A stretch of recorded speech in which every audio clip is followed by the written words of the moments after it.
Welcome to Living a Full Life podcast. Join us as we explore health topics that encourage raising healthy children, living a healthy life, and living the best life possible.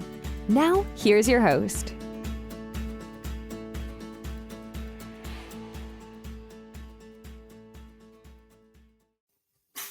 Hey everyone, welcome to another podcast. I'm Dr. Enrico Dolcecore, and this week we're going to be talking about Seasonal Affective Disorder.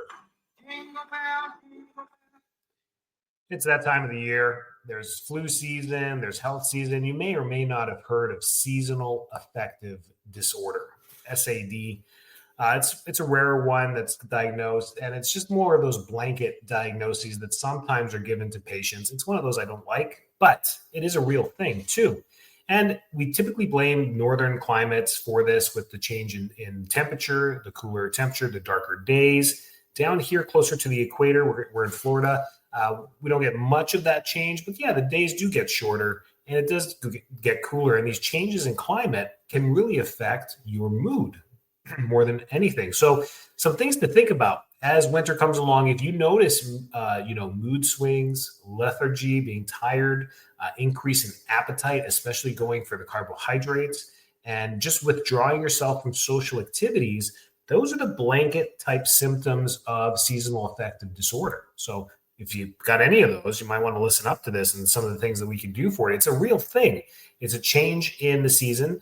In America, we have a whole holiday season around this as well, hence the Jingle Bell background music there. We have this holiday thing that comes and starts around, Halloween. And what comes with all the holidays? Sugar, lots of sugar. We just go crazy for sugar. I don't know what it is. We just dump it all on the holiday season. It starts with trick-or-treating, goes through the holidays, goes through Thanksgiving, pumpkin pie, whipped cream, and right through till New Year's. I mean, we even finish this off and rinse it down with glasses of champagne on New Year's Eve, right? So it just doesn't end. And that is probably the underlying reason for this. We try and eat healthy all year. We're doing all this stuff, and then we get bombarded with this stuff. Plus, it gets a little bit darker outside. Plus, stress builds up this time of the year, both work-related stress. I mean, most of you have deadlines by the end of the year because of the calendar year. There's so many reasons for it. It makes perfect sense, this the seasonal affective disorder. And then in the new year, things change. On December 21st, the days start to get longer. We're looking, positive, and things start to turn around in the new year. But being in the dead of winter is darker. It is cooler. Things change. Your activities may change. Maybe you're an outdoor person. Now you're indoors. So here's some things to understand about SAD, or seasonal affective disorder. It's a depression linked to seasonal changes, really. It's more of a mental diagnosis than anything else aside as physiological or physical. But the cooler symptoms can trigger, fatigue, mood changes, difficulty concentrating during work, during the day, reading, focusing. And these are all things because of just a malaise that happens in the background. It could be subconscious. You may not even know it's happening. So the real culprit here is sunlight. It's just sunlight keeps us invigorated. Sunlight keeps us attentive. Sunlight is just the general allure of being awake. It's just we're programmed this way. Most mammals are programmed this way. We sleep during the night and we wake when the sun rises. The circadian rhythm is designed around this. So sunlight can play such a great role during the winter months, especially if you're having any type of seasonal issues or seasonal affective disorders. So how do you incorporate sunlight when you're in Calgary, Alberta, where it's negative 32? Tough to go outside and just peek out the window with one eye closed and just look at the sun. So getting sunlight can come in different ways. You can use direct UV. You can get UV light for your home. You can buy these on Amazon, have a blue light or purple light right there that you shine or sit beside, watch TV for 15 minutes shining on you. You can do that. Be careful with direct UV in your eyes. You can go to sun tanning beds. This is not recommended by dermatologists, of course, because the risk of skin cancers can increase with that. So please be careful with that. But that has been shown to change mood. Or you can use something even safer on the red light spectrum. You can use infrared to red light, low-level red light therapy. Those are all lights that work and train the brain to feel calm.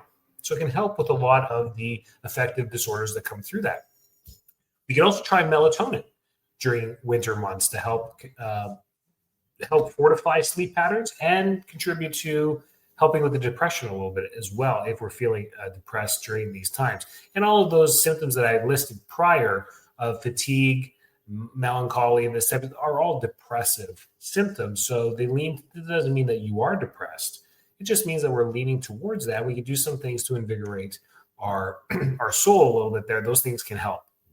So people who are at risk are, again, people north. The colder it is, the harder it is to get outside. For some reason, women are more at risk of SAD because of hormonal changes as well. And these descriptions that we're talking about, sunlight, all affect a hormonal cascade in the body as well. That is why we get mood alterations from either lack of sunlight or low sunlight, is because sunlight synthesizes in our skin and converts from D1, D2, D3 into the bloodstream by melanocytes in our skin. That's the trigger to the cascade of this hormonal thing. Then as vitamin D is synthesized and is made in the body from that, converted to D3, it spurs more hormonal activity, good hormonal activity in the body that gives us energy, moves testosterone, reduces estrogen, does all these things. So when this stuff goes down, typically women have a higher result or a higher reflection to estrogen. That's what ends up happening. Men do too. We just don't go up and down like a roller coaster as much as women do. So this could be the hidden link between why women are more affected by season changes than men. So that's there too. And individuals with a family history of depression definitely fall into this category because this can just set them off into depression. It's cold, it's dark, and those are things to look into. So sunlight therapy or light therapy in general, it's something to look into. We brought in low-level red light therapy in our office 2 years ago. It is such a great, I use it once a week. I should use it more since I own the thing, but I use it once a week. I've noticed so many great benefits from low-level light therapy. One is just my skin feels healthier. It just does. In the summer when I go to the beach, I don't redden or burn. Typically 20 minutes out in that sunlight, in the middle of July on the beach, I would get red shoulders, or even with sunscreen, my shoulders would get a little bit red.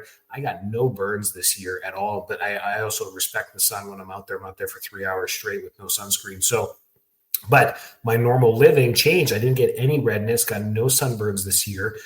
Very cool. And I looked into it, and it is the red light. Long-term usage of red light gives your skin more resistance to burning. So that's fantastic there too. So that's one way to get it, especially for all of you listening up north, Michigan, Canada, North Dakota, Washington. I mean, if you're listening there, get your hands on some red light, find a gym or a spa or a chiropractic office that has this, sign up for their monthly membership. They're usually fairly cheap. You have direct access to the red light, go in it. Even an infrared sauna can mimic light therapy as well. So that's fantastic too. Exercise has been shown as the number one outside of light therapy to boost the benefits of what? We talk about exercise quite a bit, hormones.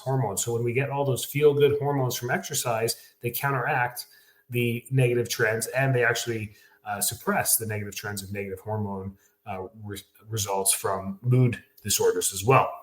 So that's great. Nutrition. And we talk about this on, I think, every single podcast.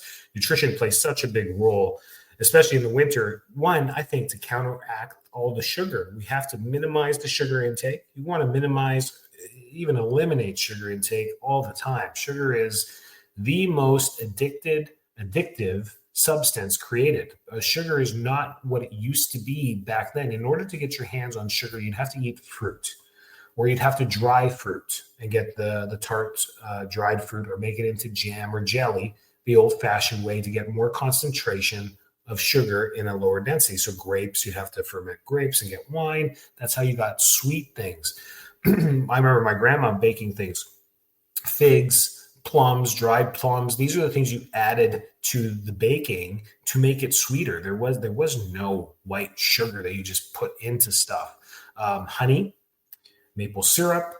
This is how you kind of got that high concentration of sugar or syrups that we know of today.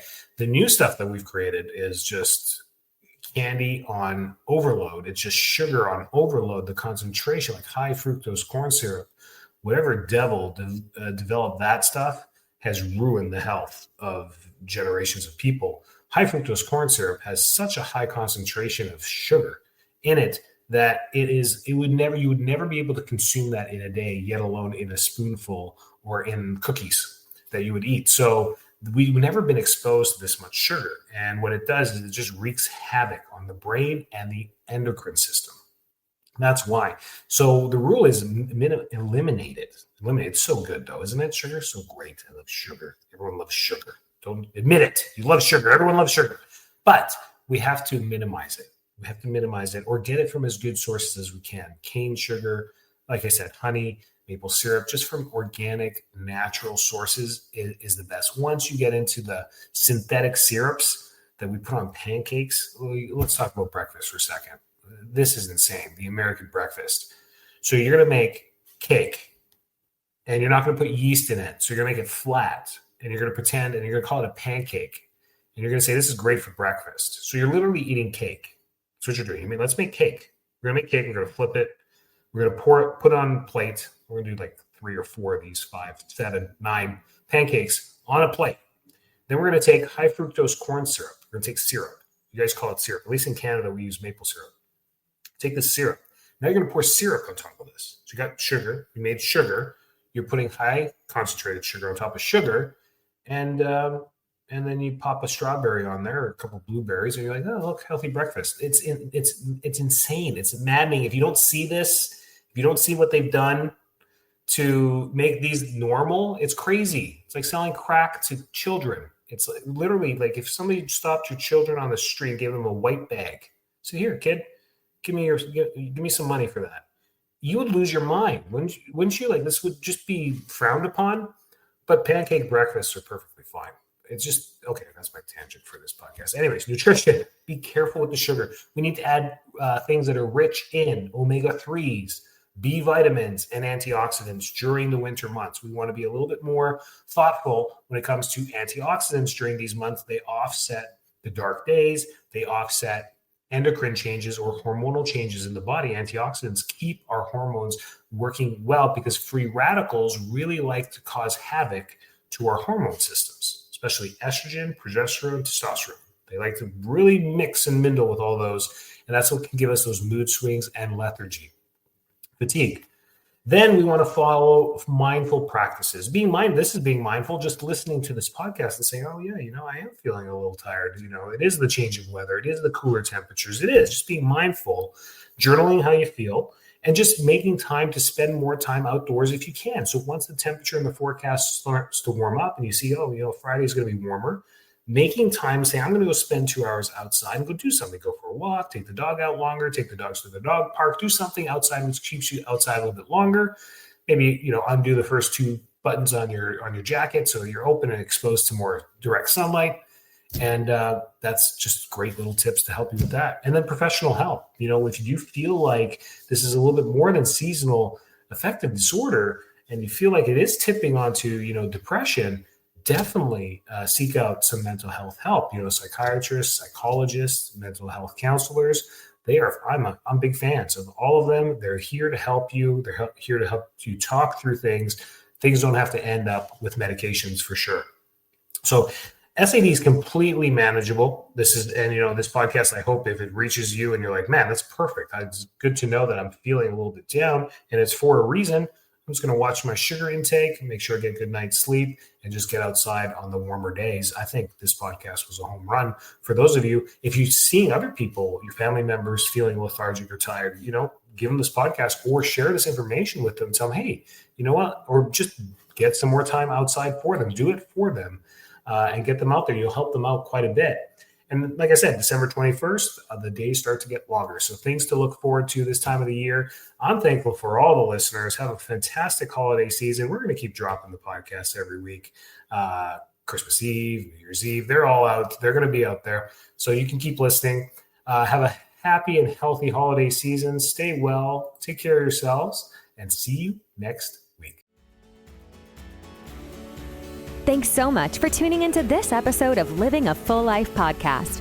If you're enjoying the show, please feel free to rate, subscribe, and leave a review wherever you listen to your podcasts. That helps others find the show, and we greatly appreciate it. Thanks again for tuning in, and we'll catch you in the next episode.